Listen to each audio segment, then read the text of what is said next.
अध्यात्म विज्ञान कोई धर्म या संप्रदाय नहीं है, ये स्पिरिचुअल साइंस है जो कुदरत के कानून पर आधारित है। ये विज्ञान पूरे ब्रह्मांड के सभी रहस्यों को उजागर करता है और जीवन के सभी पहलुओं को समझने के लिए एक नई दृष्टि देता है।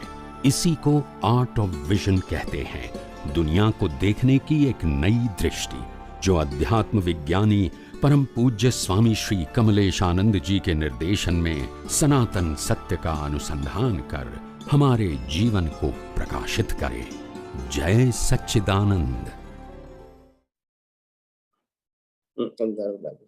हाँ, जय सच्चिदानंद। जय सच्चिदानंद।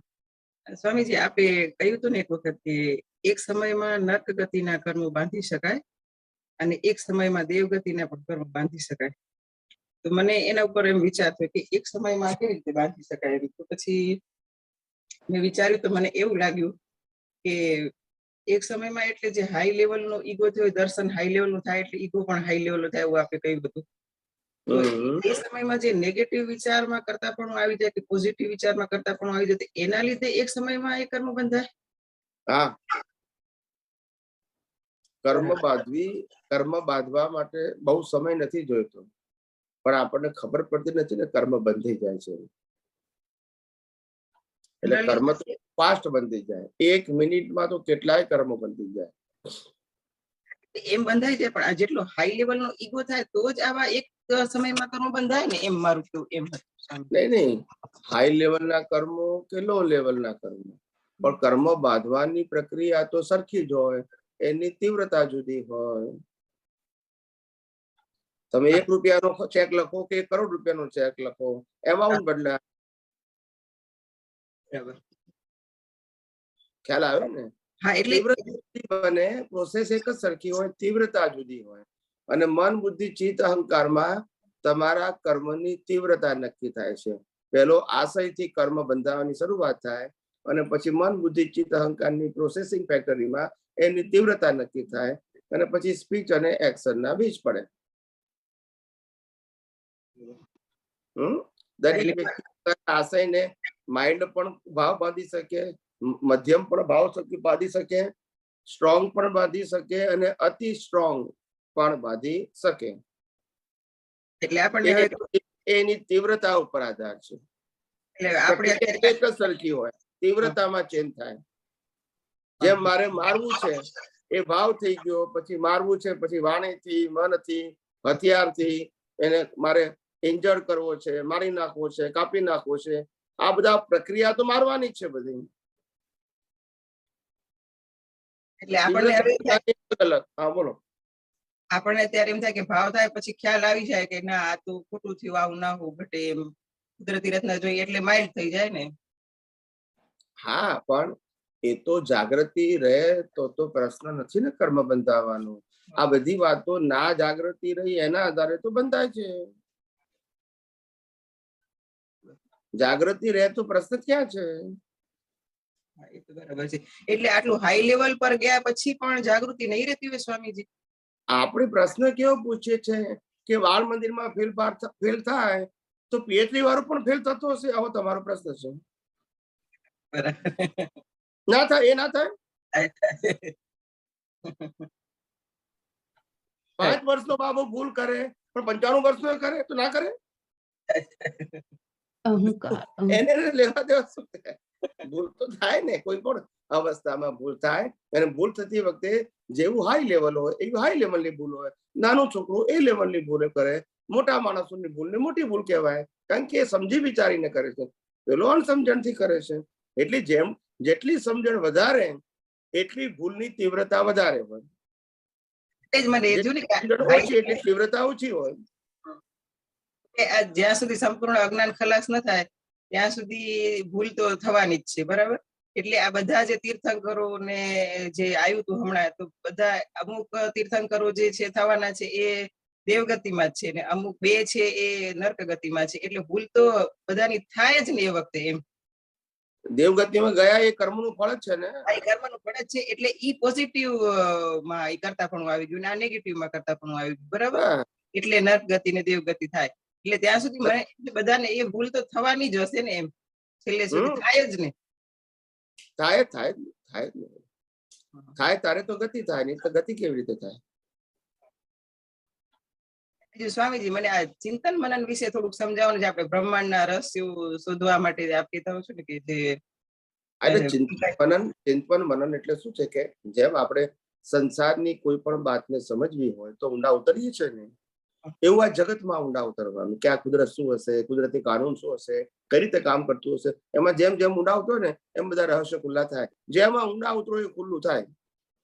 ઈ તમે કહેતા હો છો, હું કોશિશ કરું છું, પણ હજી એવું મને જોઈએ એવી એમાં ગ્રીપ નથી આવી સ્વામીજી. એટલે મને એમ થાય કે થોડુંક હજી મને વધારે ગેડ પડે એવી રીતે સમજાવો. એવું છે કે જે ગેડ પડવાનો મતલબ શું છે કે કુદરતનું રહસ્ય બધું ખુલ્લું છે, ઢાંકેલું નથી. પણ કુદરતનું રહસ્ય જાણવા માટેની આપણી જે જિજ્ઞાસા વૃત્તિ છે, એ જિજ્ઞાસા વૃત્તિ કેટલી પાવરફુલ છે અને કેટલી સ્થિર રહેશે એના આધારે ઊંડા ઉતરાય. આપણે કે 5-10 મિનિટનો ટાઈમ મળે ને ઊંડા ઉતરીએ તો એવું ના ખબર પડે. દરેક બાબતમાં આપણે ઊંડા ઉતરવું પડે, એટલે સંશોધન કરવું પડે. તારે એક એક વસ્તુ ખુલ્લી થાય, કારણ કે ખુલ્લી તો છે પણ આપણા આવરણથી ઢંકાયેલી છે, કુદરતે ઢાંકી નથી. અને અનંત શક્તિ વાળો અંદર આત્મા બેઠો છે, એ પ્રકાશ આપે જ છે, પ્રકાશમાં કમી નથી. અને કુદરતના બધા જ કાનૂનો ખુલ્લા જ છે, રહસ્ય ખુલ્લા જ છે. ફક્ત રોંગ બિલીફના જે આવરણો એટલા ગાઢ થઈ ગયા છે, એટલે ખુલ્લું હોવા છતાં અને આત્મામાં અનંત શક્તિ હોવા છતાં ખુલ્લું થતું નથી.